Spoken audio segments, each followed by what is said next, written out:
Good morning and welcome to this part two, I guess, of my comments on the mysticism and the magic of Mozart's magic flute.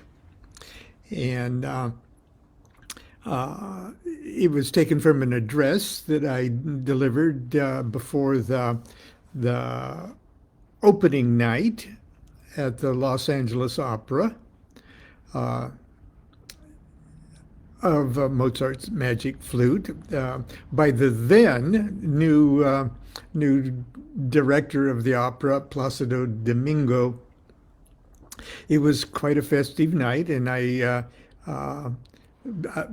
because of friends, of course, especially Miss Carolyn Tilley, uh, arranged for me to deliver the opening, kind of the opening address to explain magic and masonry and things like that to kind of get people uh, prepared for the wondrous Masonic esoteric and exoteric treasures of Mozart's magic flute. I strongly urge anyone who hasn't seen a performance, even a high school performance, even a junior high performance, a performance of Mozart's magic flute. You will be delighted from the beginning to the end.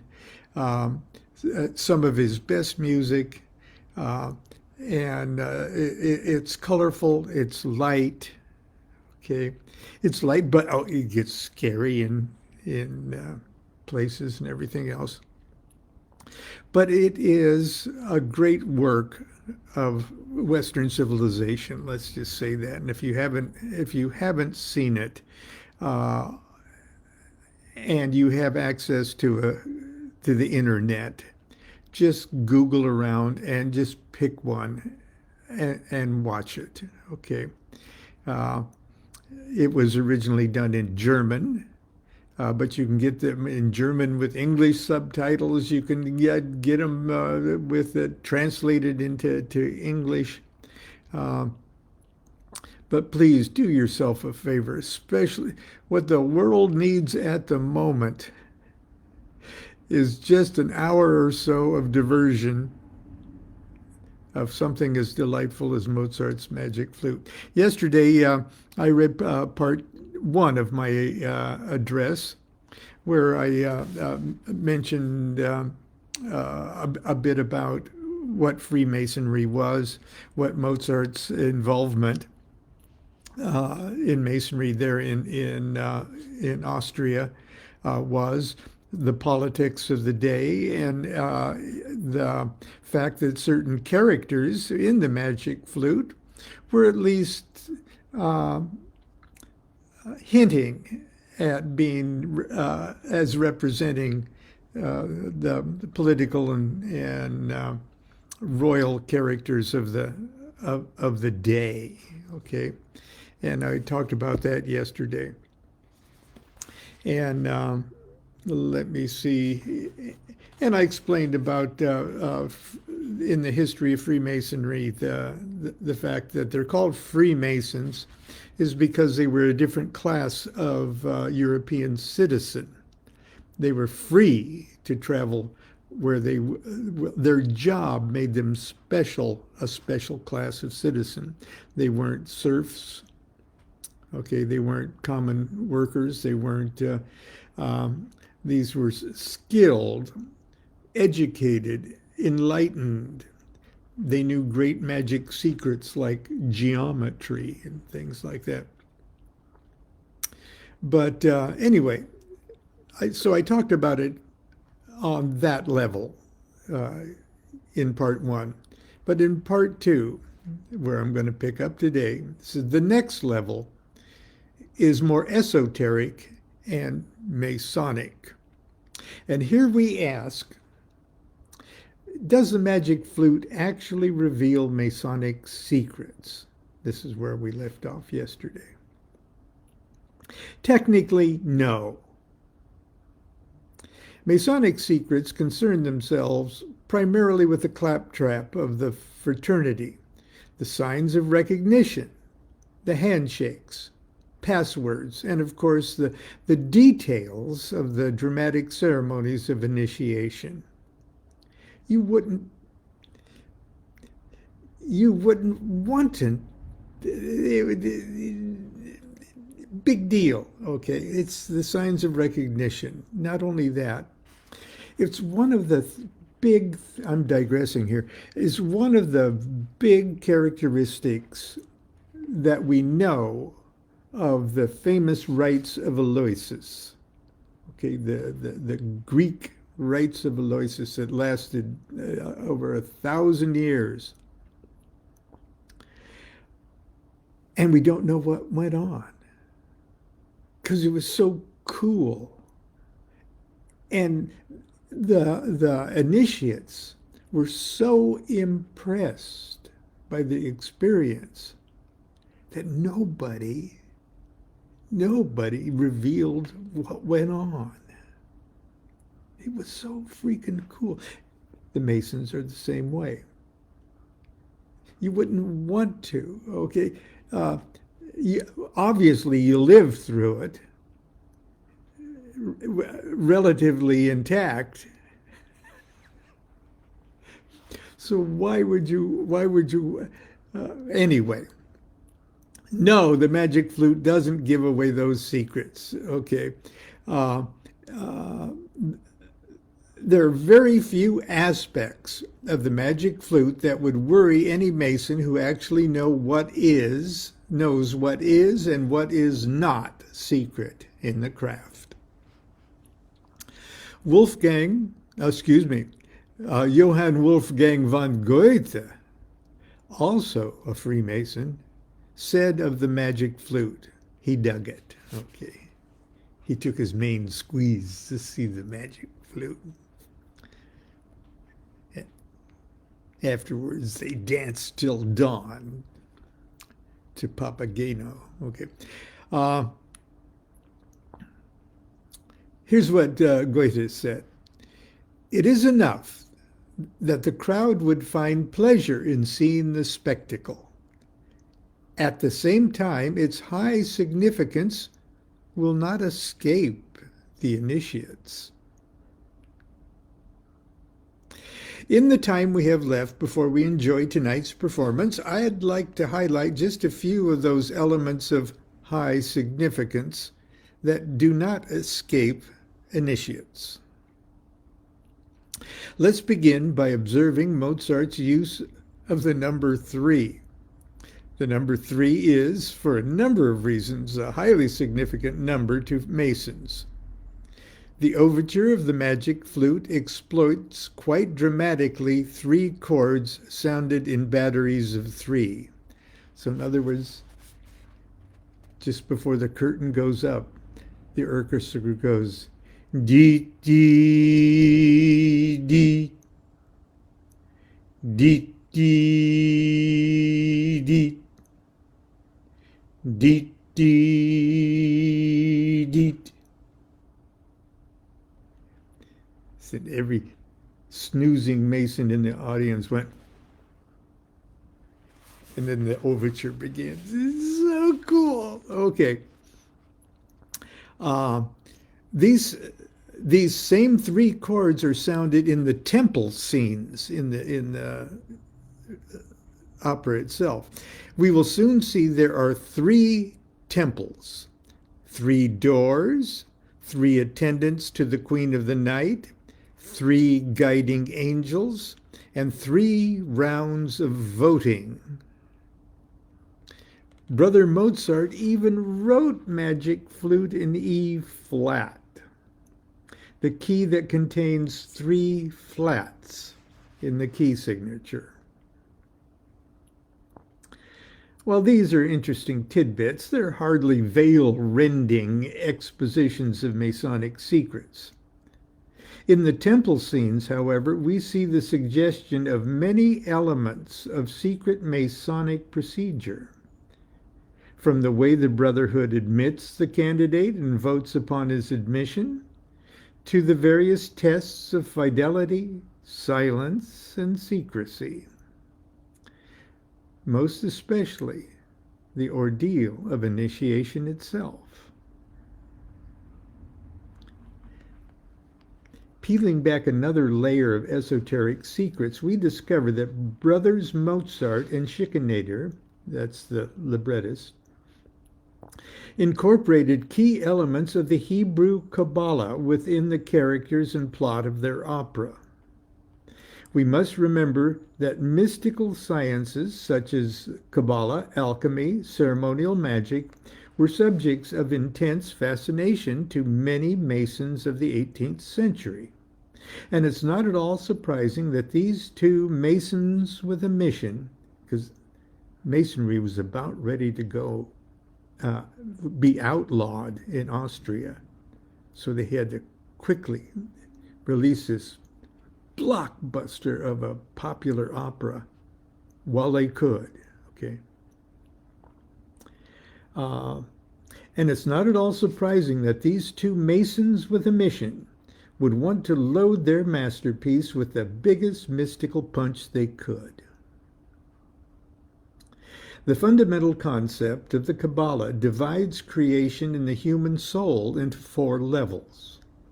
These 4 levels correspond to the 4 letters of the great name of God, which in Hebrew is spelled Yod, He, Vav, He. Most of the non-Jewish world pronounce that Jehovah. Okay.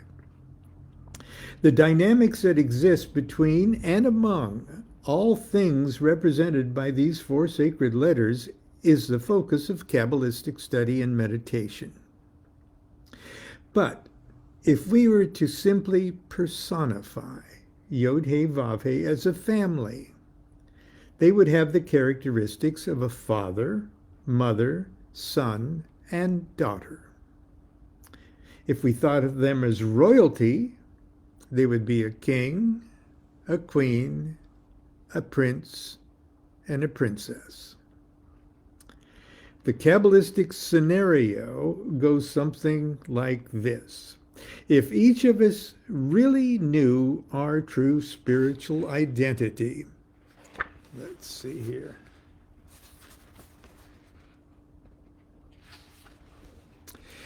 They would realize that we were like a king who is the most awake being of all, but for some reason we have chosen to fall asleep.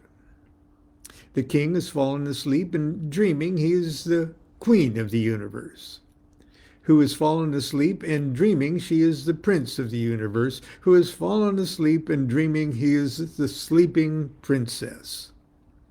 Now, I know that that's a huge generalization, okay, but remember the audience that I'm addressing here. Unenlightened humanity is just like Sleeping Beauty. I know I am. We are dead to the greater reality and have completely forgotten our divine birthright. We are asleep to our true spiritual nature and dreaming that we are trapped in a tomb of matter and time and space. This is just the position of Princess Tamina and the position she finds herself during the first act of the magic flute. There is a part of us, however, that is not so deeply asleep. A part of us that remembers there's something more. This more awake self is our own Prince Charming. If he could only kiss our sleeping beauty and break the spell of illusion, then the princess would marry the prince and become an even more awake queen. And by doing so, the prince will automatically be elevated to become the most awake king. Not only that, but they're all in the singularity, the king that is beyond the gender identification. The great secret to this Kabbalistic soap opera is, of course, the Zen-like revelation that each of us has been the most awake king all along. I know this sounds hopelessly mystical and abstract, because it is hopelessly mystical and abstract.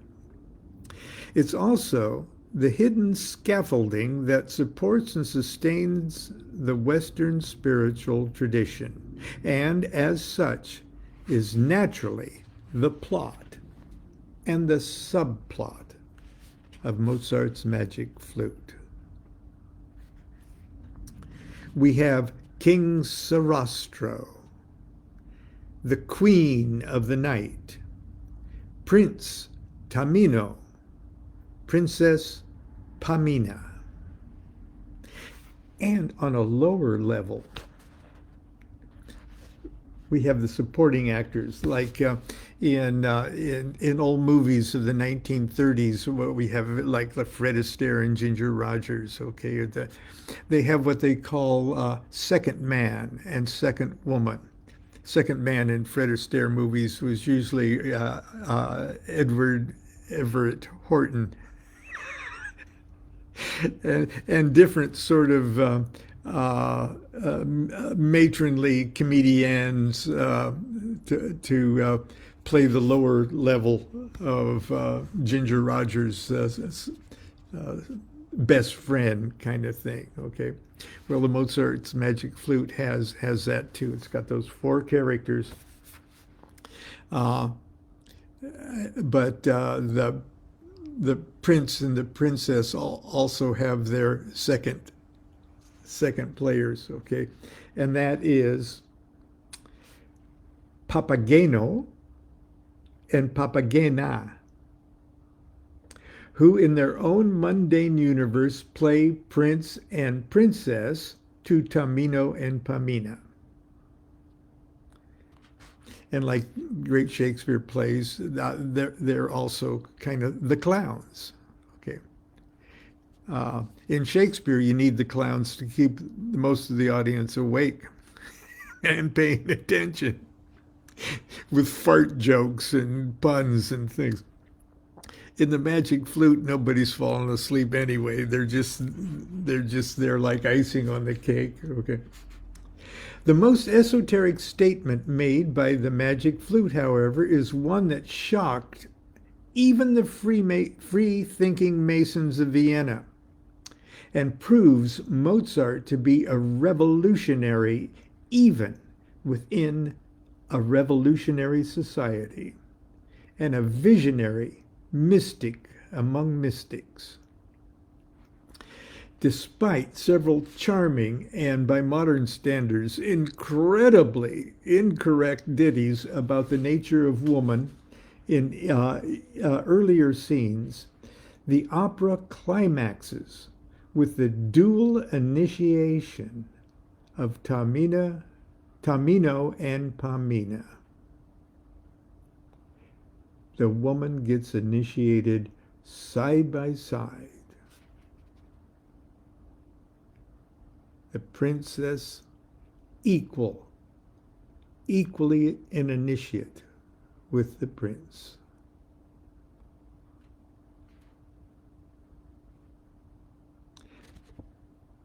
That aspect in Freemasonry it has been very slow to catch up with Mozart, but I'm happy to say it's doing so in many places, many important places, and for sure. I know wonderful women Masons. Okay. Now that's a surprise ending that was very unsettling to many in the all-male Masonic fraternity. To initiates, this is more than just a social comment upon the equality of the sexes.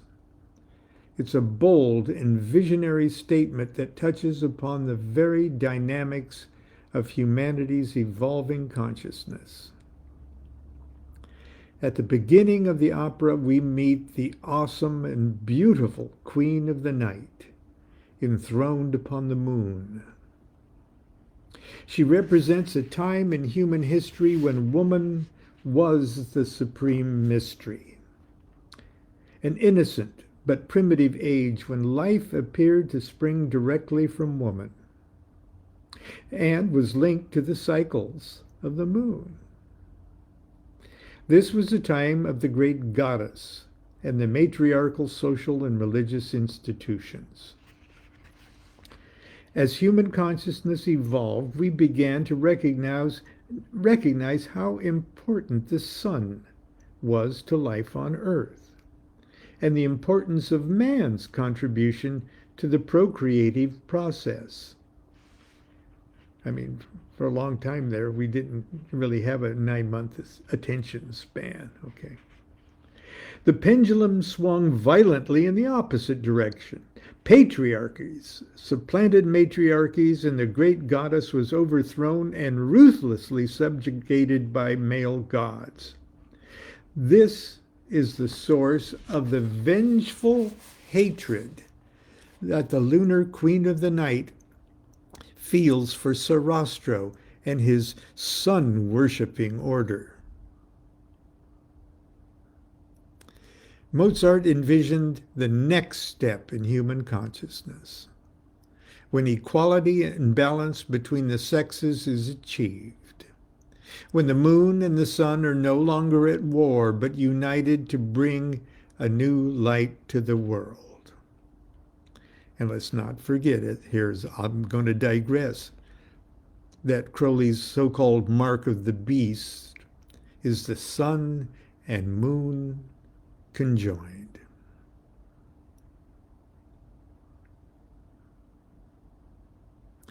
When the sun and moon are no longer at war but united to bring a new light to the world.